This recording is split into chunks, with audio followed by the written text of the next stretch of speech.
এই অনুষ্ঠানটি নিবেদন করছেন হেলথ ওয়ার্ল্ড হসপিটাল। নমস্কার, আশ্বাস বাংলা প্রাইমে আপনাদের সবাইকে স্বাগত। শুরু করছি আশ্বাস বাংলা প্রাইম।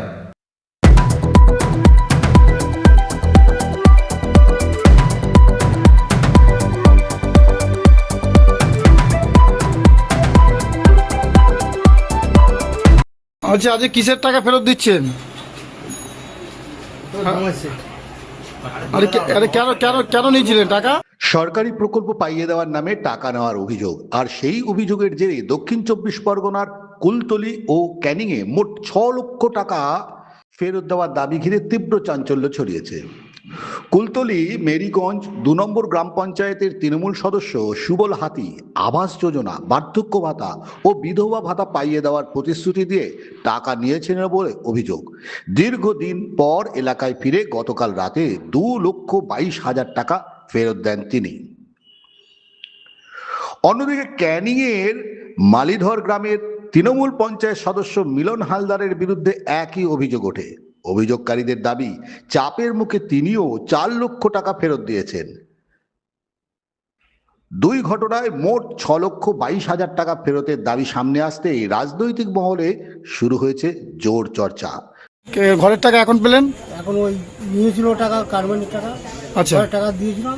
আচ্ছা, আমাদের চেয়েছিল 15-20,000 টাকা চেয়েছিল। আমরা প্রথম দিন 6,500 টাকা চেয়েছিল, তো 6,500 টাকা পেয়েছিলাম, 10,000 টাকা দেওয়া হয়। মানে কাটমানি দিয়েছিলেন, আজকে আবার ফেরত দিল কেন?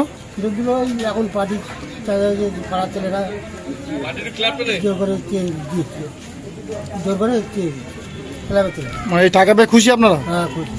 দক্ষিণ চব্বিশ পরগনা থেকে রেবতী মালির রিপোর্ট, আশ্বাস বাংলা। দেখে নেব পরবর্তী খবর। হুগলি নদীতে ফের বড় দুর্ঘটনা। বুধবার দক্ষিণ চব্বিশ পরগনার ডায়মন্ড হারবারের নূরপুরে একটি বিশাল কন্টেনার বোঝাই বাংলাদেশি জাহাজ নদীর পাড়ে ধাক্কা মারে। ঘটনায় এলাকায় চাঞ্চল্য ছড়িয়েছে। স্থানীয় সূত্রে দাবি, গত 2 মাসে এটি নিয়ে তৃতীয়বার কোনো বাংলাদেশি জাহাজ হুগলি নদীর পাড়ে ধাক্কা মারল। এর আগে বজবজ এলাকায় 2টি পৃথক ঘটনা ঘটে। একটি জাহাজ পরে সরিয়ে নেওয়া হলেও আরেকটি কন্টেনারবাহী জাহাজ এখনো উদ্ধার করা যায়নি বলে জানা গিয়েছে। পরপর একই ধরনের দুর্ঘটনায় প্রশ্ন উঠছে, হুগলি নদীর নাব্যতা, নৌ পরিচালনা ব্যবস্থা নাকি অন্য কোনো ত্রুটি? বারবার কেন বাংলাদেশি জাহাজ দুর্ঘটনার কবলে পড়ছে তা নিয়ে তদন্তের দাবি জোরালো হচ্ছে। দক্ষিণ চব্বিশ পরগনা থেকে রেবতী মালির রিপোর্ট, আশ্বাস বাংলা।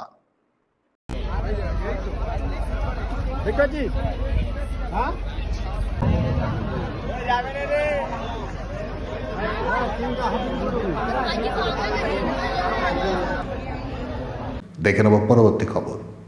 আউশগ্রাম বিধানসভার ভেদিয়ায় বিজেপির উদ্যোগে অনুষ্ঠিত হলো তেরঙ্গা শোভাযাত্রা। দেশের জাতীয় পতাকা হাতে এই শোভাযাত্রায় অংশ নেন দলের কর্মী সমর্থকরা। শোভাযাত্রায় উপস্থিত ছিলেন বিজেপির 2 নম্বর মণ্ডল সভাপতি তপন মেটে, রাজ্য কমিটির সদস্য সুশান্ত বিশ্বাস সহ অন্যান্য নেতৃত্ব ও কর্মীবৃন্দ। আয়োজকদের দাবি, এদিনের শোভাযাত্রায় প্রায় 700 থেকে 800 জন মানুষ অংশগ্রহণ করেন। পাশাপাশি মহিলাদের উপস্থিতি ছিল উল্লেখযোগ্য। শোভাযাত্রাকে ঘিরে এলাকায় উৎসাহ ও উদ্দীপনা লক্ষ্য করা যায়। আমরা পদার্পণ করতে চলেছি। সেই জায়গা দাঁড়িয়ে আবাল বৃদ্ধা থেকে শুরু করে সমস্ত শিশু থেকে শুরু করে সমস্ত স্তরের মানুষ আমরা আহ্বান করছি একসাথে মিলিত হওয়ার জন্য। আমরা সমাজটাকে সুন্দরভাবে গড়তে চাই, আমরা আমাদের দেশকে সুন্দরভাবে গড়তে চাই, যেখানে কোনো হিংসা থাকবে না, বিদ্বেষ থাকবে না, হানাহানি মারামারি কাটাকাটি থাকবে না। সেই জায়গায় দাঁড়িয়ে আমরা এক পথিক হব, সুন্দর দেশ গড়ার স্বপ্নে আমরা দীক্ষিত হব এবং সমাজকে আমরা সুন্দরভাবে গড়ব। এই আশা ভরসা নিয়ে আমাদের আকাশে বাতাসে সব জায়গায় ধ্বনিত হোক এই স্বাধীনতার মূল মন্ত্র। আমাদের ভারতীয় জনতা পার্টির যে চিন্তাধারা, সেই চিন্তাধারা দিক দিগন্তে প্রকাশিত হোক। আউশগ্রাম থেকে বিশ্বজিৎ মণ্ডলের রিপোর্ট, আশ্বাস বাংলা।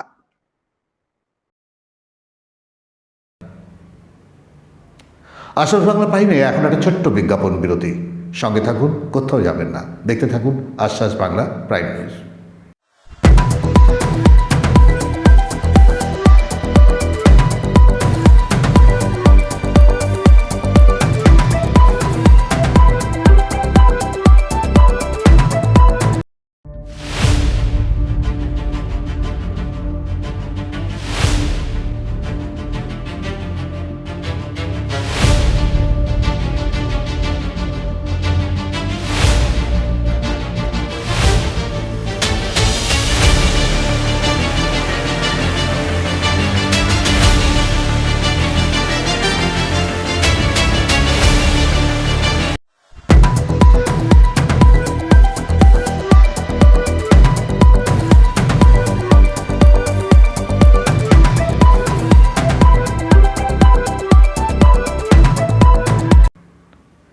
ফিরে এলাম বিজ্ঞাপন বিরতির পর। আপনারা দেখছেন আশ্বাস বাংলা প্রাইম নিউজ। দেখে নেব পরবর্তী খবর। অবিক শুনতে পাচ্ছ? একদমই শোনা যাচ্ছে। হ্যাঁ, আজকে কি হলো? গতকালকে তাকে গ্রেপ্তার করা হয়েছিল, আজকে কোর্টে তোলার আগে দেখলাম একটা বিক্ষোভ কর্মীদের মধ্যে, বিজেপি কর্মীদের মধ্যে একটা বিক্ষোভ দেখলাম। এটা বিজেপি কর্মী না বাইরের লোক? কি পুরো ঘটনাটা যদি একটু বলো। দেখো, গতকাল রাতেই গ্রেপ্তার করা হয় ধনেখালী পঞ্চায়েত সমিতির সহসভাপতি সৌমেন ঘোষ ওরফে পটলকে।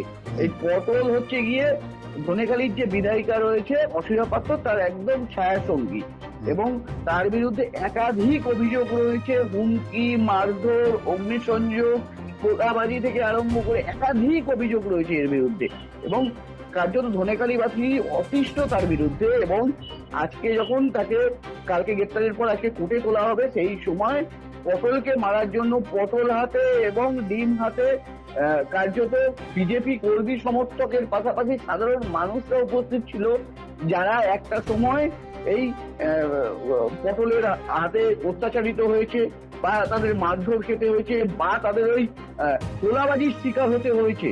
তারা কিন্তু সকলে উপস্থিত ছিল এবং কার্যত মারবে বলে এমনটাও ঠিক করা হয়েছিল, কিন্তু পুলিশি যে ঘেরাটপ ছিল সেই ঘেরাটপ পেরিয়ে সাধারণ মানুষ বলো বা বিজেপি কর্মীরা বলো কেউ আসতে পারেনি। তাকে আজকে ধনেখালী থেকে এই মুহূর্তে শোনা যাচ্ছে তাকে চুঁচুড়া ইমামবাড়া যে চুঁচুড়া হাসপাতাল, সেখানে মেডিকেল করিয়ে তাকে চুঁচুড়া কোর্টে তোলা হয়েছে।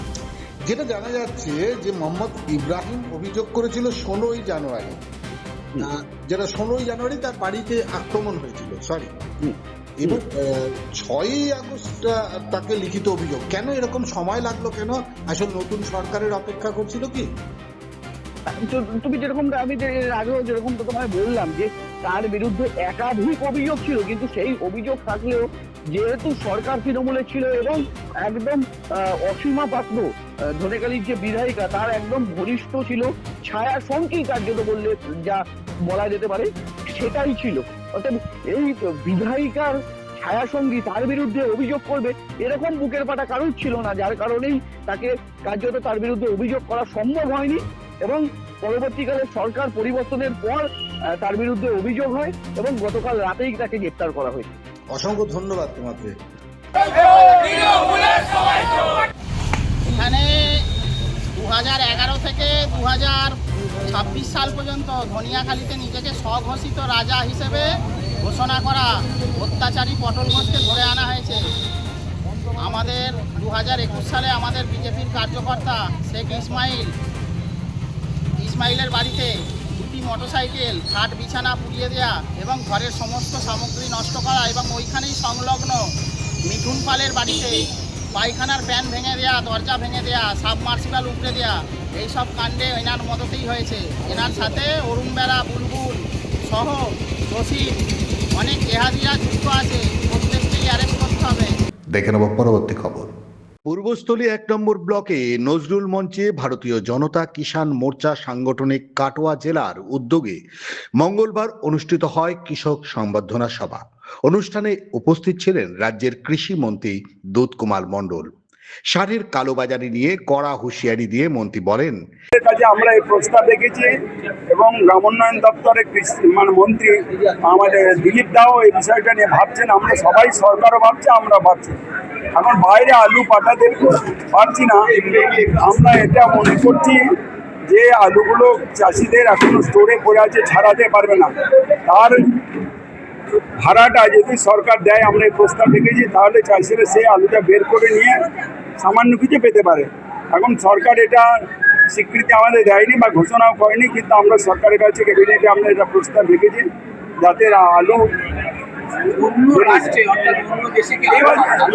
আলু না এবছরে সারা ভারতবর্ষের অন্য রাজ্যেও আলুর দাম ভাই কম আছে, কোথাও বেশি নেই। আলুর উৎপাদন ক্ষমতাটা বাড়া এবং অনেক বেশি পরিমাণ উৎপাদনের কারণে এই অবস্থাটা তৈরি হয়েছে। আচ্ছা বলছি, যারা চাষি আছে, কৃষক আছে, তাদের দাবি হচ্ছে কি যারা স্টোর করাটা 95 টাকা পড়ে যাচ্ছে, সেইটা যদি সরকার করে দেওয়ার ব্যবস্থা করে বা সেইটার বিষয়ে কি কোনো আমাদের কাছে এটা এসেছে এবং আমাদের পক্ষ থেকেও সেটা সরকারের কাছে আমরা রেখেছি এবং আমাদের দপ্তর, আমার নিজের কৃষি দপ্তরের আমাদের এর সঙ্গে কথা বলে দেখছি, ওটা যদি করা যায় তাহলে তাদের অধিক সুবিধা হবে এবং ভালো হবে। এটা এখন যতক্ষণ না করতে পারছি তখন করেছি, কথা বলতে পারছি। আচ্ছা বলছি, আপনি বলছেন মারা এখন কেউ যায়নি, মারা আগেও পূর্বতন সরকারের আমলে চাষিরা মারা গেছে। দেখুন কে কিভাবে মারা যাচ্ছে অসুখে, সেটা চাষি আলু চাষের জন্য বা আলুর কম দামের জন্য মারা যাওয়া, এটা আমাদের সরকার ঘাড়ে ফেলে দেবেন না। আপনারা এটা জানুন, এটা সাংবাদিকতা করছেন ঠিক আছে, কিন্তু শুধু আলুর দাম না পাওয়ার জন্য চাষিরা অসহায় অবস্থায় আছে এটা আমরা বুঝি, কিন্তু তার জন্য মারা গেছে বা চাষিরা আত্মহত্যা করেছে ব্যাপার ঘটনা ঠিক নয়। অবশ্যই আমরা এটা অত্যন্ত দুঃখজনক এটা মনে করছি। চাষির অবস্থাটা, আলু চাষিদের অবস্থাটা করুণ অবস্থা। আমরা তাদেরকে এর থেকে কি করে বের করে আনা যায় সেটা নিয়ে আমরা একটু চিন্তাও করছি। আপনি বলছেন যে হচ্ছে কি যারা এমআরপি থেকে বেশি দাম নেওয়া হচ্ছে, এবং আপনি আরো একটা সংযোজন করেছেন যে যত বেশি ভেতরে ঢুকছে তত বেশি দুর্গন্ধ পাওয়া যাচ্ছে, মানে কোন বিষয়গুলোর উপরে কোন জায়গায় আছে বাজারে এমআরপি থেকে কোন জিনিসটা আপনি কেনেন, এমআরপি থেকে কম কেনেন তো ওষুধের দোকানে গেলেও এমআরপি থেকে আপনাকে কিছু দাম বাদ রেখে ওষুধের দাম নাই। শুধু সারের ক্ষেত্রে এটা হয় কেন, এটা আমরা মিটিং করে কোম্পানি, ডিলার, হোলসেলার, রিটেলারদের সঙ্গে আলোচনা করে কোম্পানির লোকেদের বিরুদ্ধে, ওরা বলছে কোম্পানি নেয়, কোম্পানির বিরুদ্ধে ডিলাররাও লিখিত দেয় না, ডিলারদের বিরুদ্ধে রিটেলাররাও লিখিত দেয় না বা হোলসেলাররাও দেয় না। একটা বড় চক্র এখানে কাজ করছে দীর্ঘদিন ধরে, 45-49 সাল পর্যন্ত এই চলে আসছে। সিপিএমের বামফ্রন্টের আমলেও চলেছে, তৃণমূলের আমলেই চলেছে। এই নিয়ে কোনো সরকার এই নিয়ে সরব হয়নি। একমাত্র ভারতীয় জনতা পার্টি সরকারে আসার পর থেকে কৃষকদের ন্যায্য মূল্যের সারের ব্যাপারে আমরাই এই আন্দোলনটা খাড়া করেছি এবং চেষ্টা করছি তাদেরকে এমআরপি রেটেই সার দেওয়ার ব্যবস্থা করা। পাট চাষিদের যে দাম কিছুটা হলো নাম ছিল, প্রথম দিকে চাষিরা বেশ ভালো দর পাচ্ছিল। কিছু মুনাফাখোর ব্যবসায়ীরা এই সময় তাদের মজুদ বাড়ানোর জন্য চাষের এই পাটের দাম কমিয়ে রেখেছিলেন। আমরা যখন জানতে পারলাম তখন তাদেরকে নিয়ে মিটিং করে বলা হলো যে এই কাজটি করলে আপনাদের বিড়ম্বনা বাড়বে, বই কমবে না। অতএব পাটের যে নির্ধারিত মূল্য, সেই পাটের বাজার দর যেন কোনোভাবে চাষিরা কম না পায়। যেমন গত কয়েক বছর আপনারা দেখেছেন যেটা ধান, যে ধানটা সরকার ভর্তুকি মূল্যেও চাষিদের কাছ থেকে সরাসরি কিনতে পারেনি, বোর্ডেরা লাভ তুলেছে, কিংবা মাঠ পথে অন্য মুনাফাবাজরা তারা চাষির ঘর থেকে ধান বেচার সুযোগটাকে কেড়ে নিয়ে তারা ওটাকে বিক্রি করেছে।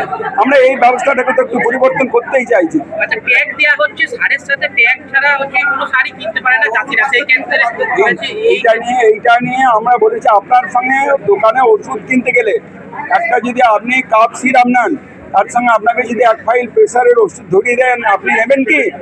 আপনি নেবেন না? কোনো ব্যবস্থা আছে এটা কোনো নিয়মের মধ্যে পড়ে কি? এটা বাধ্যতামূলক। চাষিদের সার দরকার।